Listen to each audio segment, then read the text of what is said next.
阿官，你敢会使莫走？阿中，莫阁讲啊！阿官，敢讲你完全无带念咱3当6个月前婚信？阿中，煞煞去啦！呀，我是一分钱都袂掂的啊！阿官，你都毋惊我流目屎心？人讲好节袂累，总是你若走，我除了好，是无法度消透我心内的悲哀啦。哎呀，阿中，歹势吼！你讲啥物好节袂累？迄是啥话哈？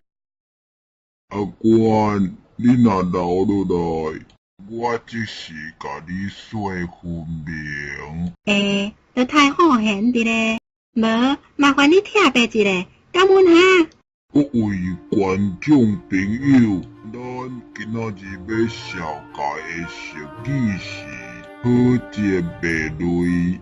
意思的意思是好的辣条，伊的辣袂因为火点倒，哪一个就样甲粗粗的。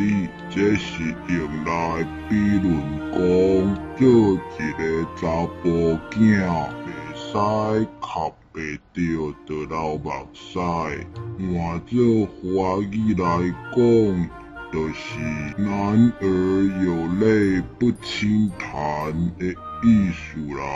当时是安尼哦。好，阿中，安尼我先来去啊哈，唔通好节袂累哦。阿官，我一个人伫遮区便所会惊啦。